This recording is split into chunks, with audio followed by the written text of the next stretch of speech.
warahmatullahi wabarakatuh. Perkenalkan, saya Sanatul Husni dengan nomor NIM 2014 050019, jurusan Tadris Bahasa Inggris semester 5. Baiklah, pada tugas mata kuliah tafsir Tarbawi yang ke-9 kali ini, saya akan mentafsirkan Quran Surah An-Naml ayat 17 sampai dengan 18. Yang pertama yaitu hafalan ayat.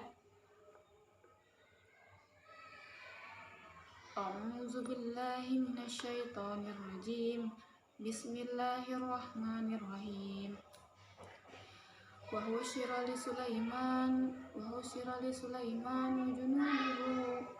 junuduhu minal jinni wal insi wa tayri fahum yuzaun hatta iza atau ala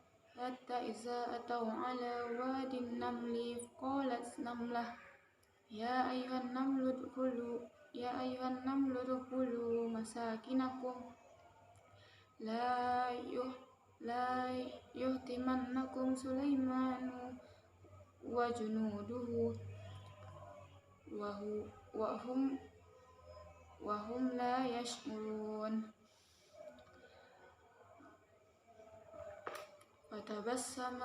Fatabassama dahikan min qawlihi wa qala rabbi awzi'ni an ashkura ni'mataka allazi an'amta alayya wa ala walidayya wa an a'mala salihan tardahu wa adkhilni birahmatika fi ibadika sholihin. Shadaqallahul azim. Arti perkata ayat Quran Surah An-Naml ayat 17-18.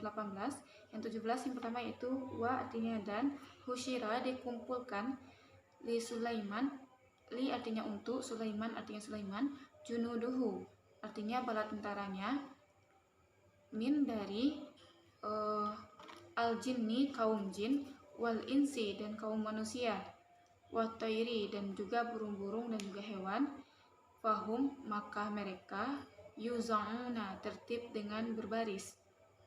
Itulah arti mufradat dari Quran Surah An-Naml ayat 17. Lalu selanjutnya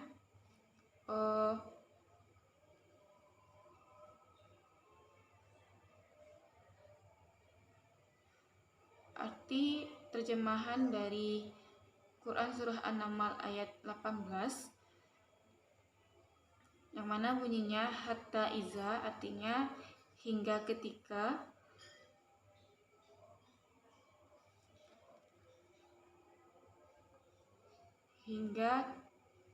iza ketika, atau ala artinya mereka sampai, ala di,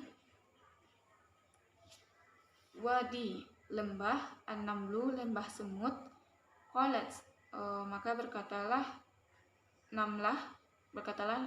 semut tersebut, wahai ya ayyuha, wahai para namlu, para semut,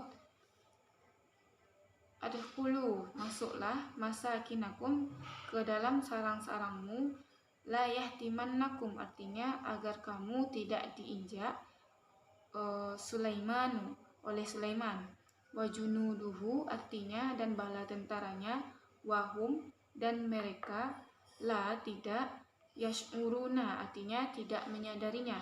Itulah arti mufradat dari Quran Surah An-Naml ayat 18. Lalu bagaimana mufradat dari Quran Surah An-Naml ayat 19? Fatabassama artinya maka dia ini dimaksudkan Nabi Sulaiman tersenyum. Dahikan artinya tertawa, lalu tertawa.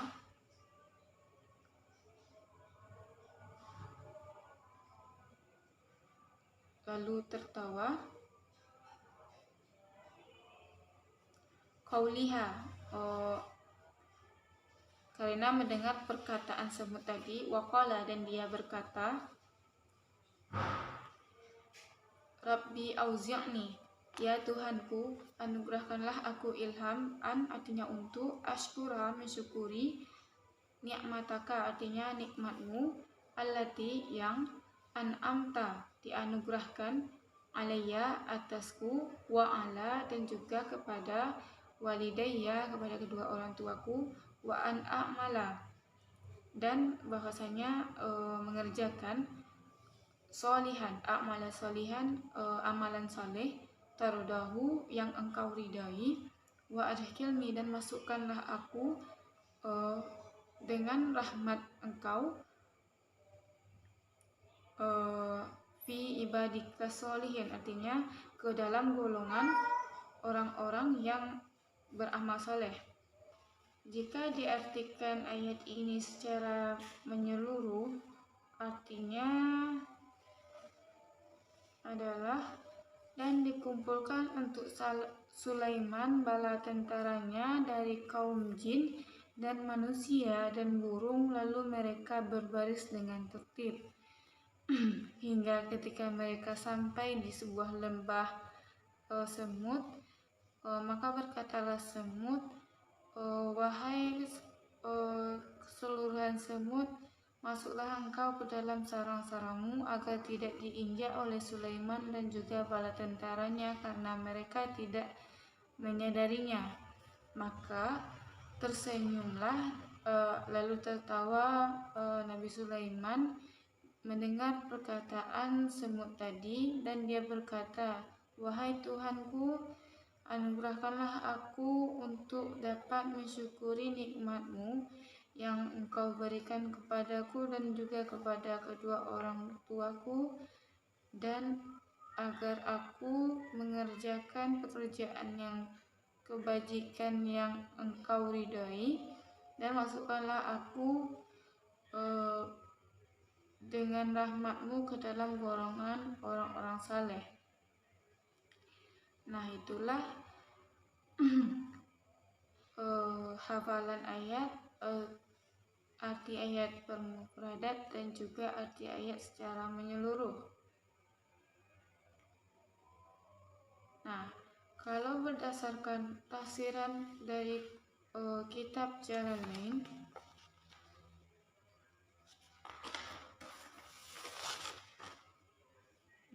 dan dihimpunkan tafsirannya dapat dikumpulkan untuk Sulaiman bala tentaranya dari golongan jin, manusia dan burung-burung. Tafsirannya adalah di dalam perjalanan yang dilakukannya, lalu mereka diatur dengan tertib. Tafsirannya yakni dikumpulkan kemudian digerakkan dengan teratur dan tertib.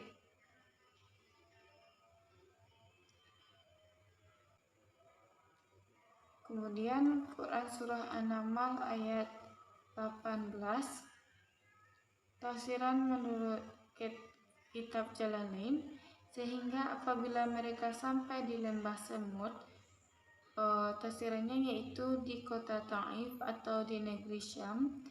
Yang dimaksudkan adalah semut-semut kecil dan semut-semut besar. Arti ayat, berkatalah seekor semut, yaitu Raja Semut, sewaktu melihat bala tentara Nabi Sulaiman, dia berkata seperti ini, hai semut-semut, masuklah ke dalam sarang-sarang kalian agar kalian tidak diinjak. Tafsirannya yakni tidak terinjak-injak. Arti ayat, oleh Sulaiman dan bala tentaranya, sedangkan mereka tidak menyadari. Tafsirannya adalah semut dianggap sebagai makhluk yang dapat berbicara. Mereka melakukan pembicaraan sesama mereka. Jadi dari kejadian ini bisa kita tangkap pengertian dan pengetahuan bahwa semut sendiri merupakan makhluk yang dapat berbicara tetapi dengan bahasa mereka. Lalu ayat terakhir, ayat 19, menurut kitab tafsir Jalalain,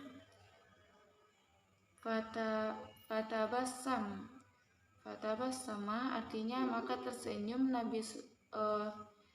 Yang ditafsirkan di sini, Nabi Sulaiman pada permulaannya dohikan, artinya tertawa. Tafsirannya pada akhirnya man kauliha, karena mendengar perkataan semut itu. Lalu tafsirannya dia telah mendengarnya walaupun jaraknya masih jauh, yakni 3 mil. Kemudian suara itu dibawa oleh angin. Nabi Sulaiman menahan bala tentaranya sewaktu mereka hampir sampai ke lembah semut, sambil menunggu supaya semut-semut itu memasuki sarang-sarangnya terlebih dahulu. Bala tentara Nabi Sulaiman dalam perjalanan ini ada yang menaiki kendaraan dan ada pula yang berjalan kaki. Lalu arti ayat lagi, dan dia berdoa, ya Rabbku, berikanlah aku. Tafsirannya, berikanlah aku ilham. Arti ayat, untuk tetap mensyukuri nikmat-Mu yang telah Engkau anugerahkan. Tafsirannya, nikmat-nikmat itu. Arti ayat, kepadaku dan kepada kedua orang tuaku, ibu bapakku, dan untuk mengerjakan amal saleh yang Engkau ridai, dan masukkanlah aku dengan rahmat-Mu ke dalam golongan hamba-hamba-Mu yang soleh. Tafsirannya, yakni para nabi dan para wali. Baiklah, mungkin itu tafsiran dari Quran surah An-Naml ayat 17 sampai 18 yang bisa kita ambil dari intisari ayat ini. Yang pertama yaitu Nabi Sulaiman mempunyai bala tentara tidak hanya dari manusia saja, tapi juga dari jin dan juga binatang dan juga burung-burung. Itu terdapat pada Quran surah An-Naml ayat 17. Lalu selanjutnya intisari dari An-Naml ayat 18 ini menceritakan bahwa Nabi Sulaiman mendengarkan perkataan para semut atau raja semut memerintahkan kepada rakyatnya untuk masuk ke dalam sarang. Jadi di sini kita bisa ambil kesimpulan bahwa semut merupakan makhluk yang dapat berbicara. Tapi berbicara yang dimaksudkan di sini yaitu dengan bahasa mereka sendiri yang mereka pahami, dan Nabi Sulaiman memiliki mukjizat untuk mendengarkan binatang berbicara. Pesannya di sini, Raja Semut mengatakan, wahai semut-semut, masuklah ke dalam sarangmu agar kamu tidak diinjak oleh Sulaiman dan bala tentaranya. Maka pada ayat 19 dikatakan Nabi Sulaiman tersenyum ketika mendengarkan perkataan dari Raja Semut tadi. Lalu Nabi berdoa, minta dianugerahkan, memberikan ilham dan mensyukuri nikmatnya yang telah diberikan kepadanya dan juga kepada orang tuanya, agar selalu melakukan kebajikan yang diridai Allah. Maka masukkanlah, ini sebuah doa, masukkanlah aku dengan rahmat-Mu ke dalam golongan hamba-hamba yang beramal saleh. Baiklah, mungkin itu tugas yang dapat saya jabarkan pada kali ini. Salah dan kurangnya saya mohon maaf. Wabillahi taufiq wal hidayah. Assalamualaikum warahmatullahi wabarakatuh.